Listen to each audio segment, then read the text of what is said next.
একদিন এই পৃথিবী ধ্বংস হয়ে যাবে। মানুষসহ পৃথিবীর সকল জীবজন্তু, দৈত্য দানব মারা যাবে। জমিন ও আসমান কম্পিত হতে থাকবে। জমিন ফেটে যাবে, বাড়িগাড়ি পাহাড় পর্বত ধ্বনিত তুলার মতো উঠতে থাকবে। অতঃপর শুরু হবে এক নতুন জীবন, সেই জীবনের নাম আখিরাত। সবাইকে এই দুনিয়ার সকল কাজকর্মের হিসাব দিতে হবে। কে যাবে জান্নাতে, কে যাবে জাহান্নামে। মহান আল্লাহ রাব্বুল আলামিন সবাইকে পুনরায় জীবিত করে হাসরের ময়দানে দাঁড় করাবেন।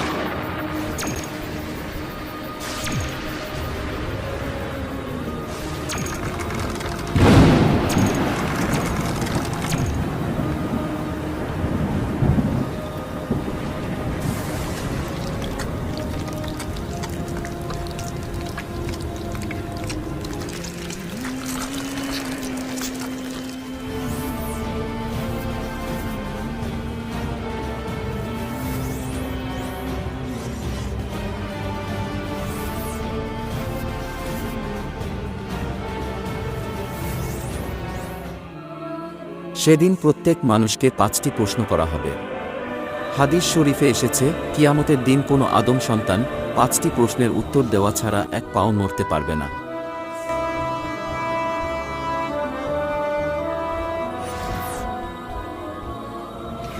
সেদিন তাকে জিজ্ঞাসা করা হবে তার জীবনের লক্ষ্য ও উদ্দেশ্য কী ছিল, এবং তার যৌবনকাল কিভাবে কাটিয়েছে, কিভাবে সে উপার্জন করেছে এবং তা কিভাবে ব্যয় করেছে, তার জ্ঞান বা বিবেক অনুসারে কর্ম করেছে কিনা, আর মহান রবের ইবাদত করেছে কিনা।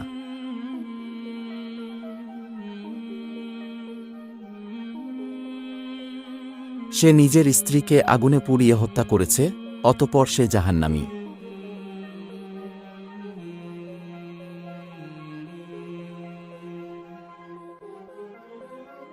অনেক টাকা পয়সা থাকা সত্ত্বেও দান খয়রাত করে নাই, অথচ সেই টাকা দিয়ে নেশা করেছে, অতঃপর সে জাহান্নামী।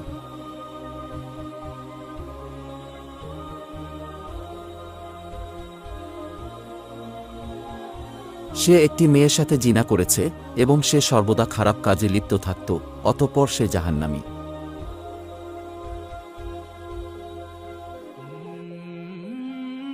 নিজের স্বামী থাকা সত্ত্বেও অন্য পুরুষের সাথে জেনায় লিপ্ত হয়েছে, অতঃপর সে জাহান্নামী।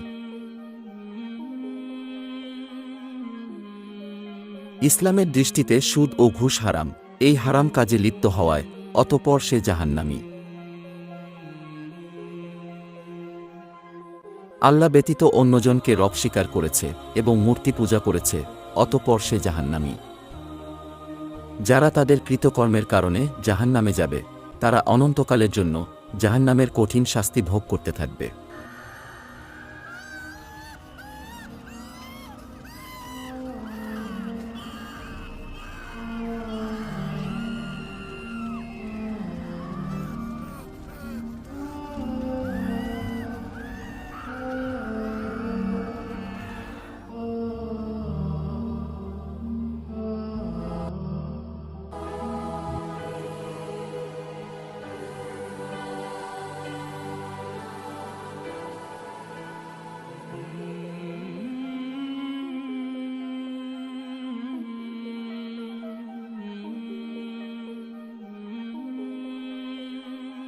এই ব্যক্তি গরিব মানুষের পাশে দাঁড়িয়েছে, দান খয়রাত করেছে, অতঃপর সে জান্নাতি।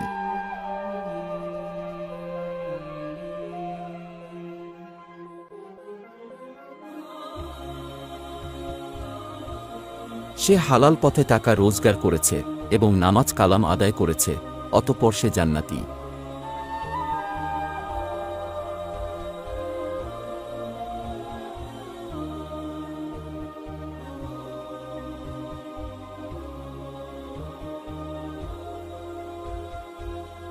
অসহায় মানুষদের সেবা যত্ন করেছে এবং মানুষের উপকার করেছে, অতঃপর সে জান্নাতি।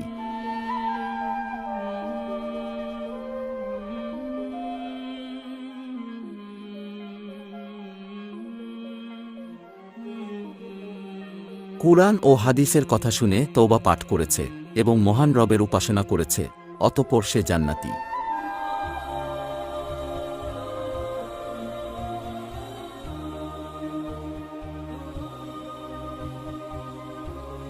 কুরআনের জ্ঞান শিক্ষা দিতে গিয়ে কাফেরদের হাতে পাথরের আঘাতে শহীদ হয়েছে, অতঃপর সে জান্নাতি।